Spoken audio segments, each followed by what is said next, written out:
Welcome back दोस्तों। आज मैं आपके सामने रिसेंटली तमिल लैंग्वेज में रिलीज हुई एक क्राइम थ्रिलर मूवी को लेकर आया हूँ। इसका नाम है DNA, जिसमें अथर्वा, निमिषा और मोहम्मद जीशान लीडिंग रोल पर है। मूवी के बारे में बात करें तो कहानी बहुत ही अच्छी लगी मुझे। आप लोग भी वीडियो को पूरा देखना जरूर। तो अब चलिए फटाफट से वीडियो को स्टार्ट कर लेते हैं। उससे पहले लुटा दो प्यार, फॉलो ऑन इंस्टाग्राम। कहानी शुरुआत में मूवी के हीरो आनंद को दिखाया जाता है और एक्चुअली आनंद का लव फेल्यूर होने की वजह से ये दारू का एडिक्ट हो जाता है। मतलब अपनी जीएफ को याद करके हमेशा नशे में धुत रहता।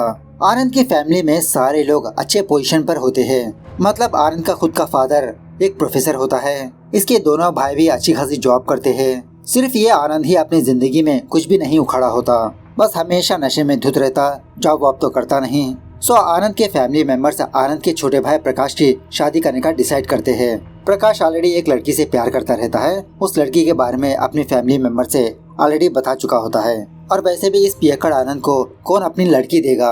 सो उसी तरह से दूसरे दिन प्रकाश की जीएफ के घर वाले आनंद के घर पर आते हैं, वही शादी की बातचीत करने के लिए। बातों के दरमियान में आनंद फुल नशे में इन सारे लोगों के सामने आकर अजीब अजीब तरह से बड़बड़ाते हुए खड़े खड़े ही सूसू करने लगता है और वहीं पर बेहोश भी गिर जाता है। सो ये देखकर प्रकाश के जीएफ के घर वाले आनंद के फादर से कहने लगते हैं, देखिए आपका छोटा लड़का बहुत ही अच्छा है, हमें ये रिश्ता बहुत ही पसंद है, लेकिन पहले आप इस लड़के को सुधारिए, हम इंतजार करते रहेंगे। इस तरह से थोड़ा जलील करके वहाँ से चले जाते हैं। आनंद का फादर बहुत गुस्से में आकर आनंद को बहुत डांटने लगता है और उसी तरह से अपने घर से दफा भी कर देता है, जिसकी वजह से आनंद अपने एक फ्रेंड के घर में रहने लगता है। आनंद के फ्रेंड्स भी आनंद से यही कहने लगते हैं, अरे वो लड़की तुम्हारे प्यार को ठुकरा कर दूसरी शादी करके वो अपनी जिंदगी में खुश है, अब उस लड़की को भूल जाओ। आनंद कहने लगता है कि उसने मुझे जानबूझकर नहीं छोड़ा, अपने फैमिली प्रेशर की वजह से शादी कर ली, लेकिन वो उस शादी से खुश नहीं। बहुत दिनों तक टॉर्चर सहने के बाद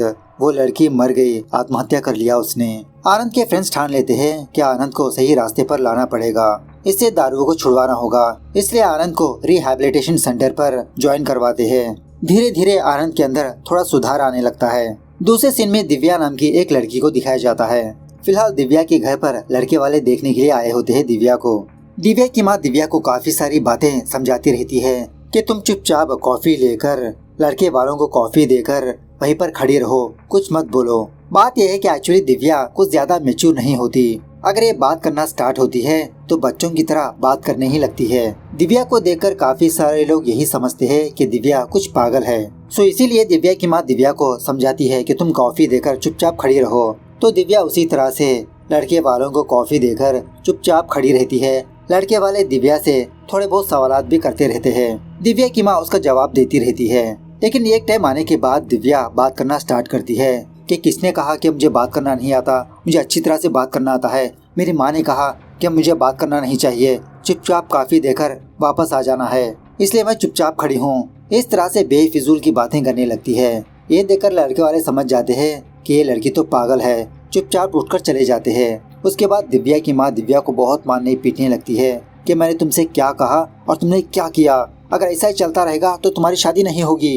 एट द सेम टाइम दूसरी तरफ आनंद के घर वाले भी आनंद की शादी करने का डिसाइड करते हैं, रिश्ते तलाश करते रहते हैं। सो इसी दरमियान में दिव्या का रिश्ता भी आनंद के लिए आता है। आनंद के घर वाले दिव्या को देखने के लिए उसके घर पर जाते हैं। आनंद का फादर दिव्या की फैमिली मेंबर्स को सारी बात बता देता है कि पहले मेरा बेटा एक लड़की से प्यार किया करता था, उसका ब्रेकअप हो गया, वो दारू का एडिक्ट हो गया, अब ये ठीक ठाक हो गया। अब दिव्या के पेरेंट्स भी यही समझने लगते हैं कि हमारी बेटी कौन सी ठीक ठाक है। इस तरह से इस रिश्ते के लिए ओके कह देते हैं। फाइनली इन दोनों की शादी फिक्स होकर शादी का दिन भी आ जाता है। अब रिसेप्शन के टाइम दिव्या कुछ ज्यादा ही बातचीत करती रहती है। इसकी बहुत ही अजीब की हरकतें होती है। ये देखकर बाकी लोग यही समझने लगते हैं कि लगता है लड़की पागल है।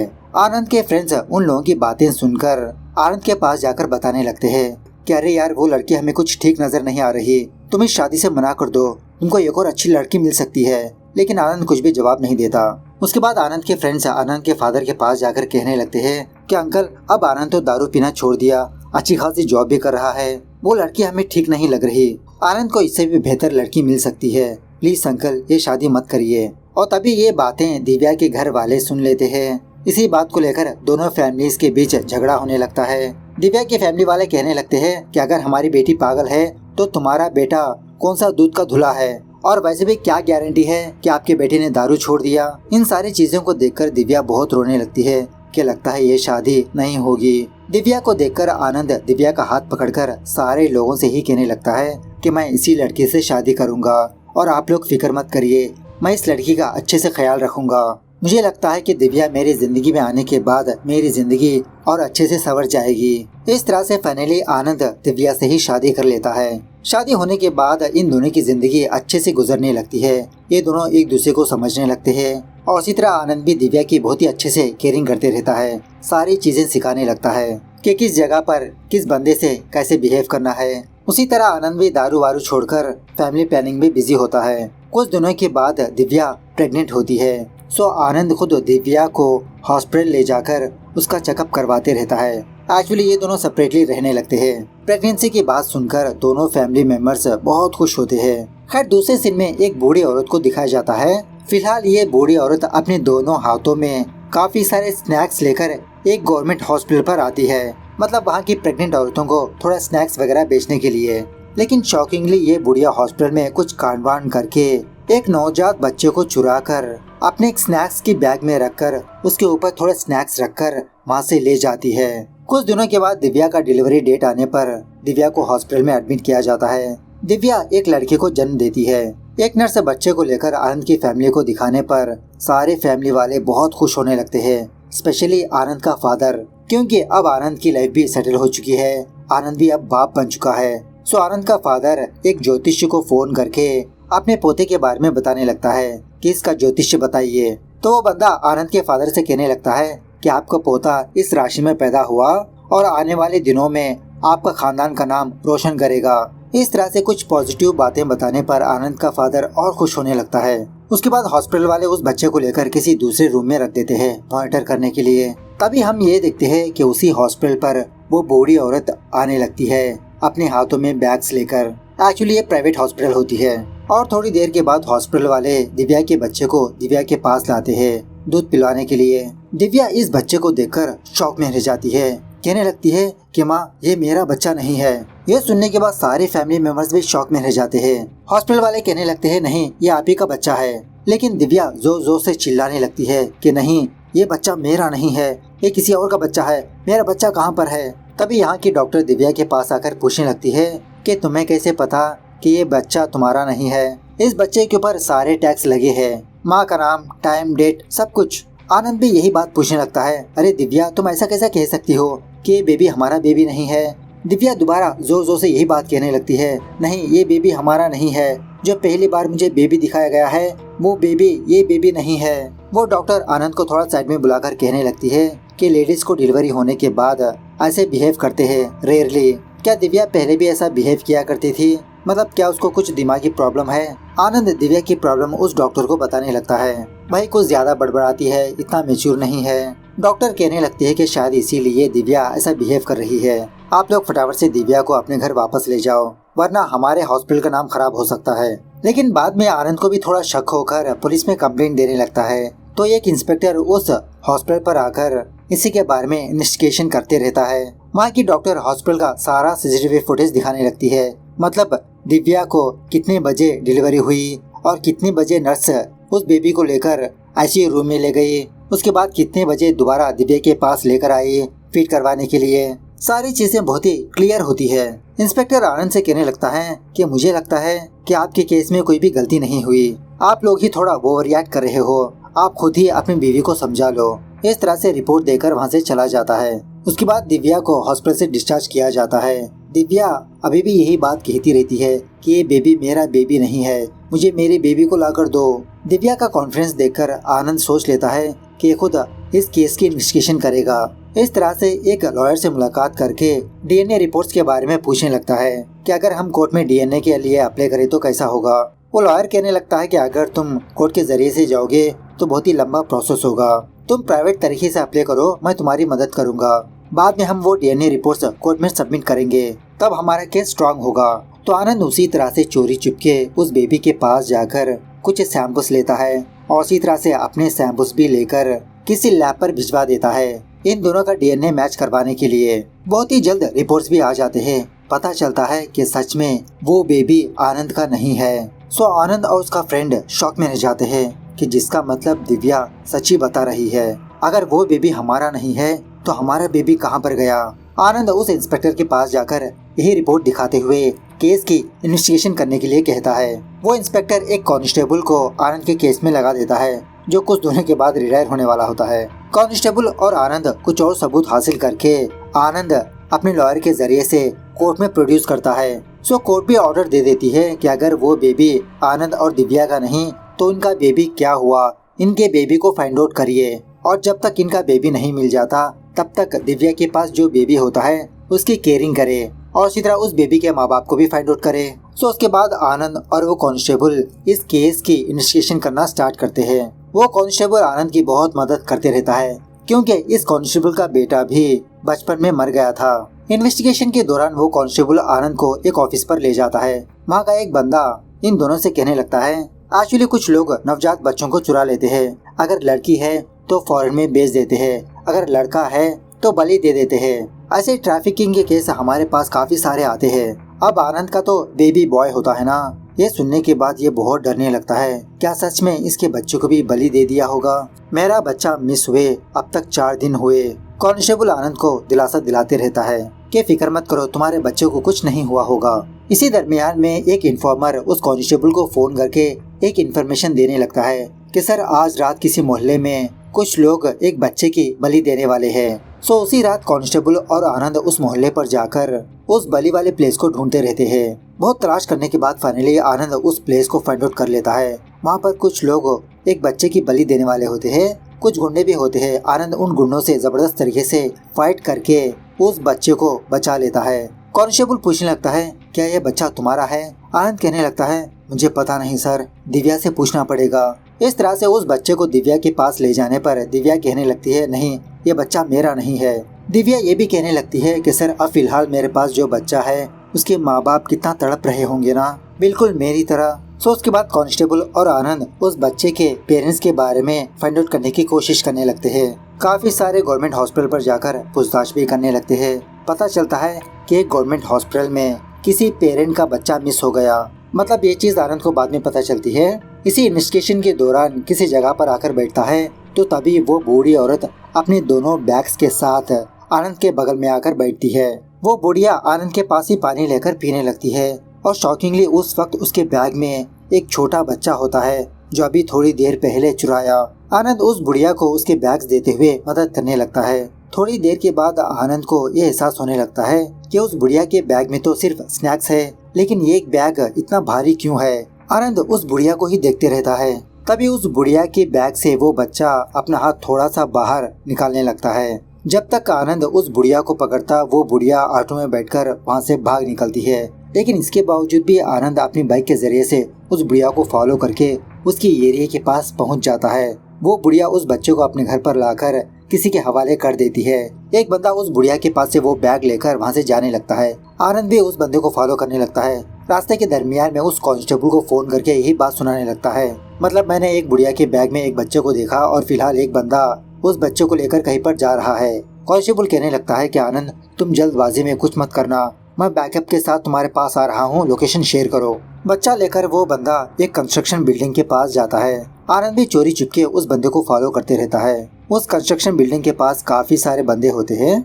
जब आनंद चोरी चुपके उस बच्चे को हासिल करके वहाँ से जाने ही वाला होता है तो तभी एक बंदा आनंद को देख लेता है। उसके बाद क्या था, जबरदस्त तरीके से फाइट होने लगती है यहाँ पर। इसी दरमियान में पुलिस वाले भी यहाँ पर पहुंचकर उन गुंडों की बहुत धुलाई करते हैं, सारे लोगों को गिरफ्तार करने लगते हैं। एक बंदा कहने लगता है कि सर वो बूढ़ी औरत गवर्नमेंट हॉस्पिटल से एक बच्चे को चुराकर हमें लाकर देती है। उस बच्चे को हासिल करने के बाद मैं दूसरे बंदे को दे देता हूँ, मेरे ऊपर एक और दूसरा बंदा है, इसके अलावा मैं कुछ नहीं जानता सर। कांस्टेबल कहने लगता है ठीक है, तुम अपने बॉस को फोन करो, कहो कि बच्चा मिल चुका है, आकर लेकर जाए। तो वह बंदा उसी तरह से अपने बॉस को फोन करने पर एक गाड़ी उस प्लेस पर आती है। उस गाड़ी के अंदर कौन होता है ये हमको दिखाया नहीं जाता।